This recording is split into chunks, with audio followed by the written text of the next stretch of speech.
नमस्कार, आप देख रहे हैं आपका अपना चैनल न्यूज इंडिया। मैं हूं आपके साथ गौरव किशोर शर्मा। वक्त हो चला है राजधानी की बड़ी और अहम खबरों का। दूसरी बार हरियाणा में मुख्यमंत्री बनेंगे नायब सिंह सैनी। ये बड़ी खबर, बड़ी जानकारी आप तक पहुंचा रहे हैं। देखिए, नायब सिंह सैनी दूसरी बार हरियाणा के मुख्यमंत्री बनेंगे। नायब सिंह सैनी भारतीय जनता पार्टी के विधायक दल के नेता चुने गए हैं।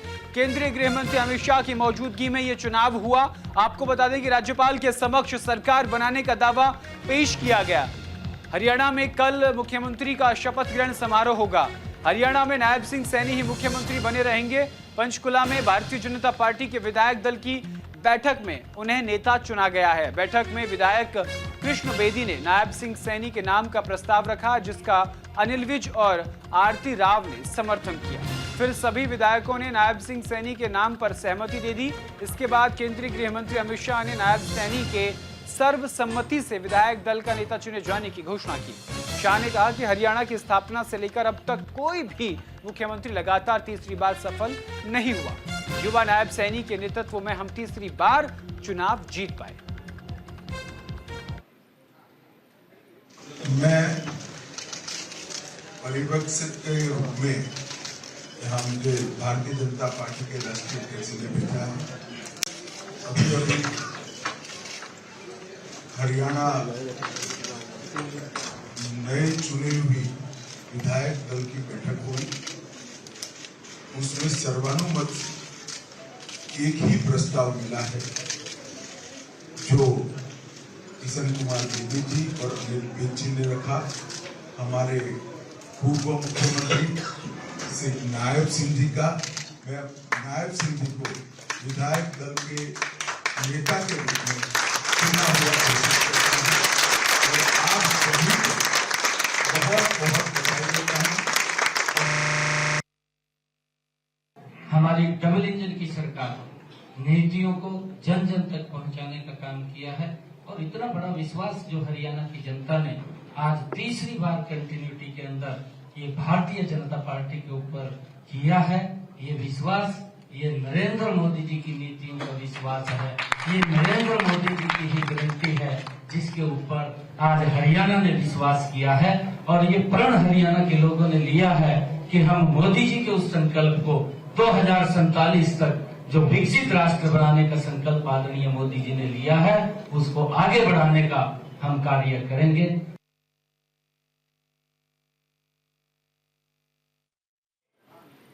चलिए आगे बढ़ते हैं। नायब सिंह सैनी का सियासी सफर हम आपको बता देते हैं। बेहद शून्य से उन्होंने अपने सफर की शुरुआत की। अंबाला जिले के मिर्जापुर गांव के रहने वाले हैं। साल 1996 में भारतीय जनता पार्टी से अपने सियासी सफर का आगाज किया। साल 2002 में अंबाला भारतीय जनता युवा मोर्चा के जिला महामंत्री उनको बनाया गया। साल 2005 में भारतीय जनता पार्टी अंबाला युवा मोर्चा के जिला अध्यक्ष चुने गए। साल 2012 में अंबाला के जिला अध्यक्ष बनाया गया। साल 2014 में विधानसभा चुनाव में नारायणगढ़ से वो चुनाव लड़े और जीते। साल 2016 में हरियाणा सरकार में राज्य मंत्री उनको बनाया गया।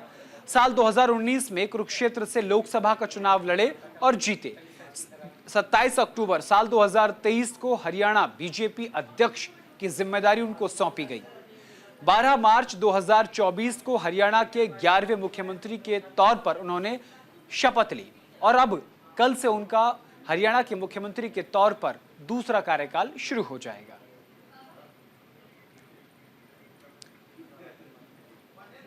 और इसी पर ज्यादा जानकारी के लिए हमारे सहयोगी वीना हमारे साथ जुड़ गई हैं। वीना से बातचीत करेंगे। वीना, नायब सिंह सैनी को दूसरी बार जिम्मेदारी मिलने जा रही है, जहां एक तरफ अनिल विज भी कह रहे थे कि मैं भी मुख्यमंत्री पद का दावेदार हूं, लेकिन ये जो कॉम्बिनेशन है नायब सैनी को जातिगत दृष्टिकोण से, युवाओं के दृष्टिकोण से, संगठनात्मक दृष्टिकोण से, पार्टी के दृष्टिकोण से, ये बेहद शानदार कॉम्बिनेशन है। इसी कॉम्बिनेशन के चलते हरियाणा में भारतीय जनता पार्टी को जीत मिली है। तो क्या माना जाए, कैसा ये कार्यकाल रहेगा? और नायब सिंह सैनी के नाम पर अनिल विज ने भी मोहर लगाते हुए क्या कहा?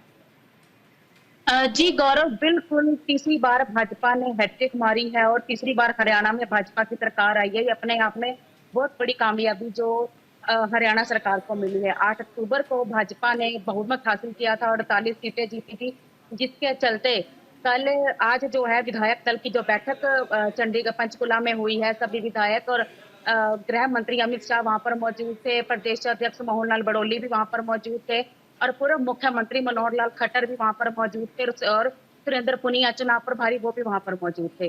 कल परेड ग्राउंड जो पंचकुला में है वहां पर मुख्यमंत्री नायब सैनी का जो है शपथ ग्रहण समारोह होगा।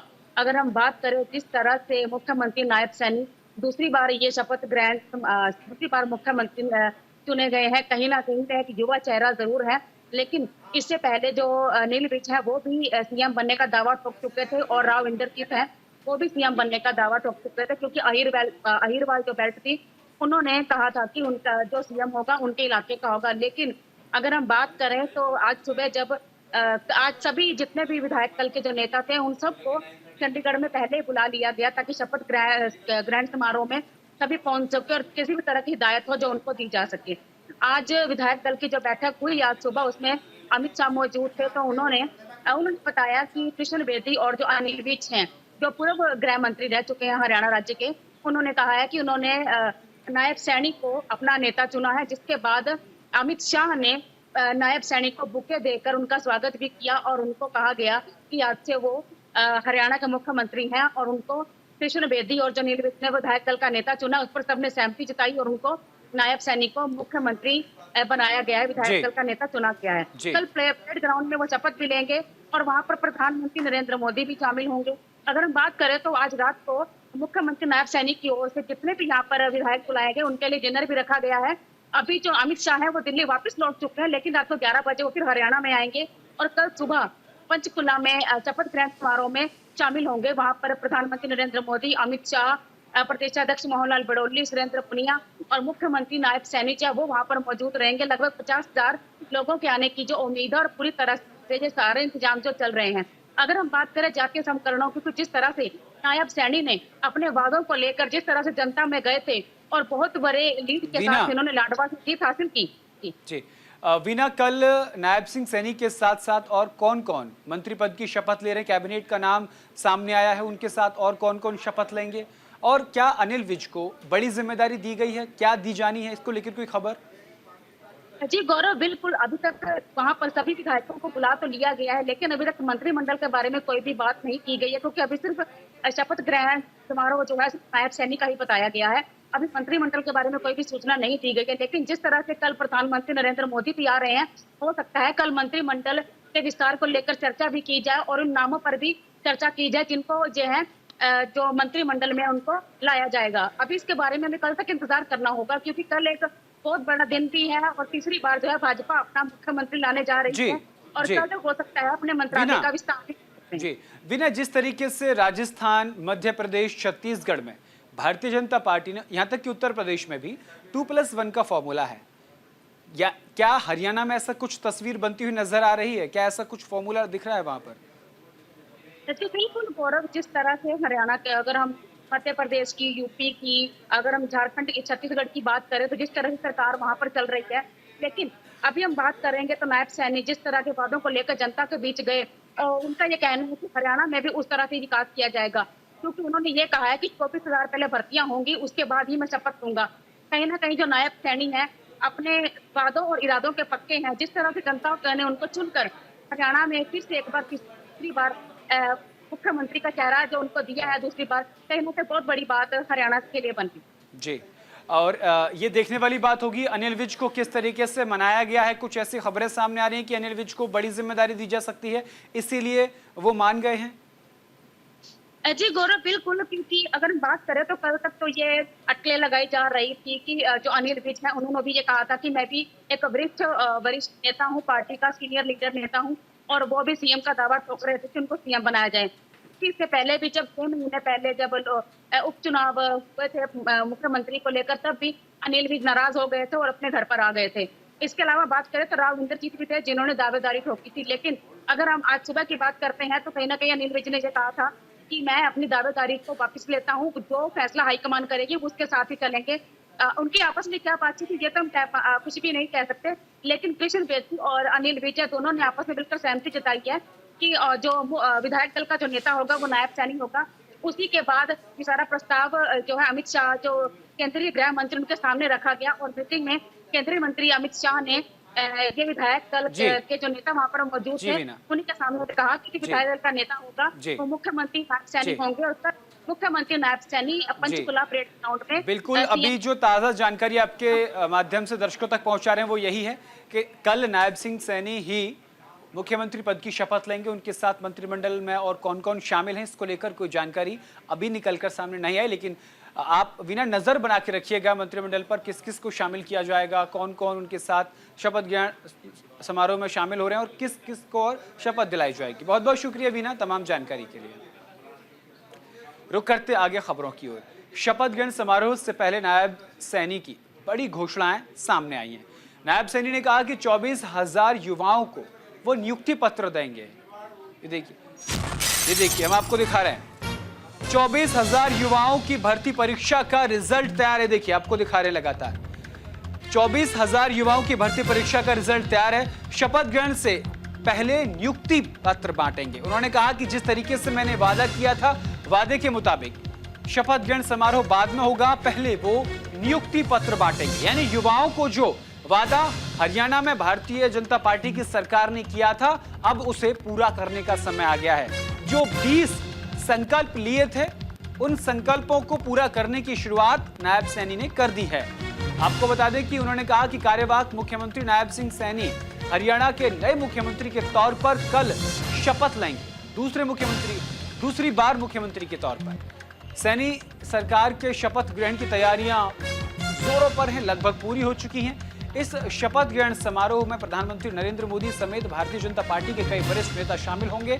इन सब के बीच हरियाणा की एक बार फिर से कमान नायब सिंह सैनी संभालने जा रहे हैं। नायब सिंह सैनी ने एक बड़ा ऐलान किया है। उन्होंने कहा कि हमने चुनाव से पहले ये वादा किया था कि हम सत्ता में वापसी करने के बाद पहले 24,000 युवाओं को नौकरी देंगे। उन्होंने आगे कहा कि मुझे ये बताते हुए खुशी हो रही है कि जिन युवाओं का चयन हुआ है उनका रिजल्ट अब तैयार है। मैं कल शपथ लेने से पहले 24,000 युवाओं को नियुक्ति पत्र दूंगा। इसके बाद ही राज्य के नए मुख्यमंत्री के तौर पर शपथ लूंगा। हमने दिए परंतु कुछ बच्चों के रिजल्ट्स तैयार थे, कमीशन ने तैयार किए थे, जो ही निकालने के लगे तो विपक्षी दल वो चीफ इलेक्शन कमीशन के पास गया और हाई कोर्ट में चला गया तो उसके ऊपर रोक लगी थी। हमने ये अनाउंसमेंट किया था कि हम सबसे पहले उन बच्चों को ज्वाइनिंग लेटर देंगे। हम अपनी बात के ऊपर पूरा कायम है और बच्चों का वो रिजल्ट तैयार है। हमारे 24,000 बच्चे हैं। 24,000 बच्चों का कल ही जब शपथ होगा तो कमीशन का पूरा रिजल्ट तैयार है, वो उसको जारी कर देगा। ये हमारा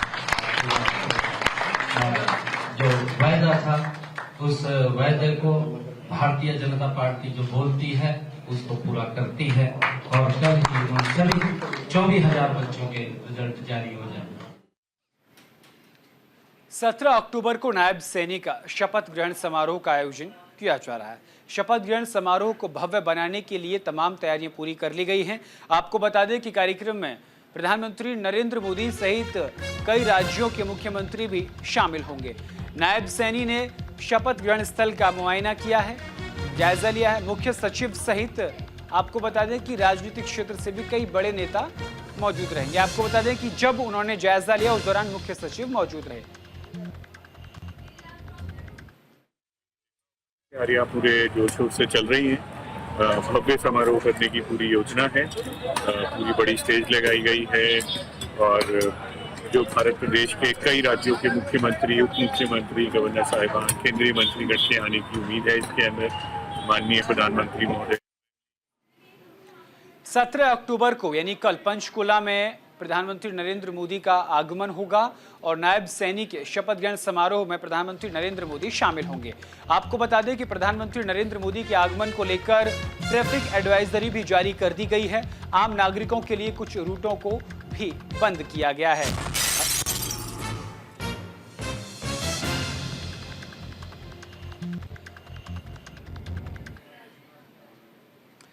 बाबा सिद्दीकी मर्डर मामले से जुड़ी बड़ी खबर सामने आ रही है। आपको बता दें कि बाबा सिद्दीकी हत्याकांड मामले में कैथल पुलिस अब मुंबई पुलिस का सहयोग करेगी। ये बड़ी खबर, बड़ी जानकारी, यानी कि बाबा सिद्दीकी के मर्डर से उत्तर प्रदेश, पंजाब सहित अब हरियाणा के तार भी जुड़ते हुए नजर आ रहे हैं। और इसी कड़ी में हरियाणा पुलिस अब महाराष्ट्र पुलिस का सहयोग करेगी। कैथल पुलिस ने प्रेस कॉन्फ्रेंस कर इस बात की जानकारी दी। आपको बता दें कि गुरमेल पर पहले से कई संगीन धाराओं में मुकदमे दर्ज हैं।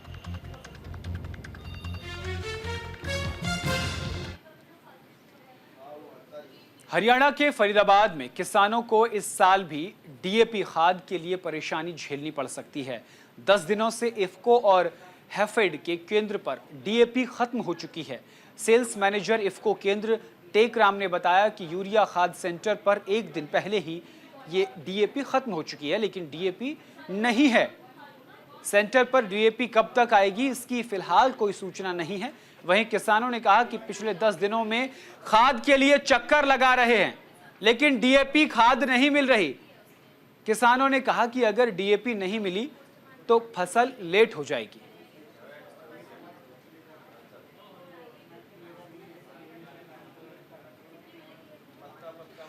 फरीदाबाद में लगातार बढ़ते सब्जियों के दाम ने ग्राहकों और गृहिणियों की रसोई का बजट बिगाड़ दिया है।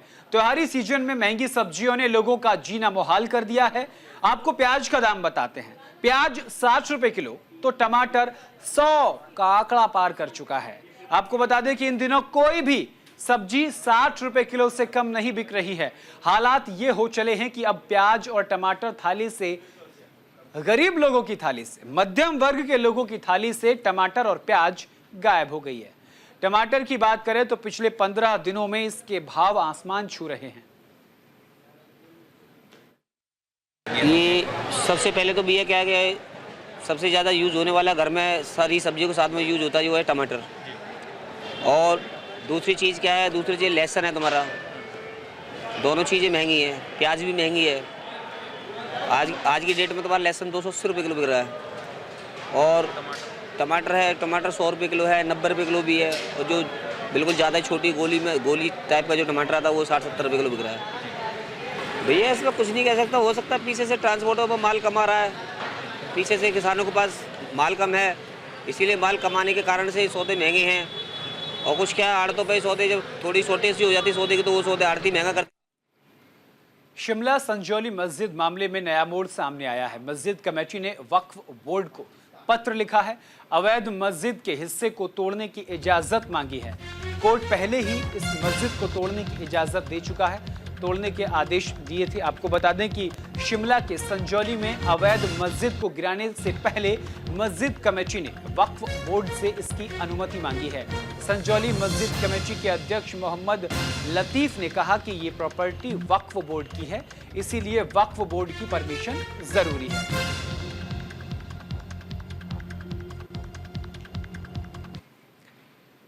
और दीपावली से पहले आबो हवा खराब हो चुकी है और इसी को लेकर सुप्रीम कोर्ट ने सख्त आदेश दिया है। वायु प्रदूषण को लेकर सुप्रीम कोर्ट सख्त नजर आ रहा है। हरियाणा के मुख्य सचिव को तलब कर लिया है। 23 अक्टूबर तक पेश होने का आदेश दिया है। आपको बता दें कि पंजाब और हरियाणा सरकार को सुप्रीम कोर्ट ने वायु प्रदूषण फैलाने को लेकर फटकार लगाई है और कई बड़ी बातें कही है। सुप्रीम कोर्ट की तरफ से कहा गया कि आप चाहते हैं दिल्ली के लोग प्रदूषण झेलते रहें, आदेश का पालन नहीं होने पर मामले दर्ज किए जाएं। अवमानना का मामला दर्ज सुप्रीम कोर्ट करेगी अगर उनके आदेश का पालन नहीं किया गया।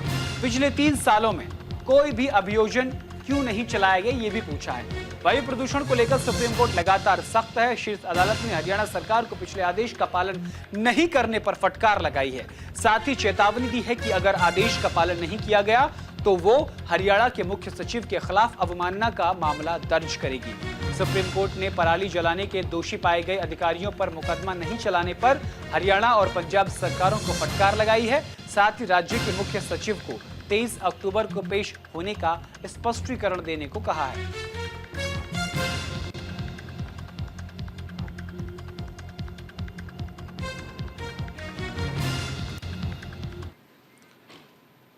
और भ्रष्टाचार पर भगवंत मान सरकार सख्त नजर आ रही है। आपको बता दें कि भ्रष्टाचार निवारण ईमेल आईडी जारी कर दी गई है। मुख्यमंत्री भगवंत मान के निर्देश पर विशेष कैंप लगाया गया है। आपको बता दें कि रियल एस्टेट डेवलपर्स की तरफ से यह आदेश जारी किया गया।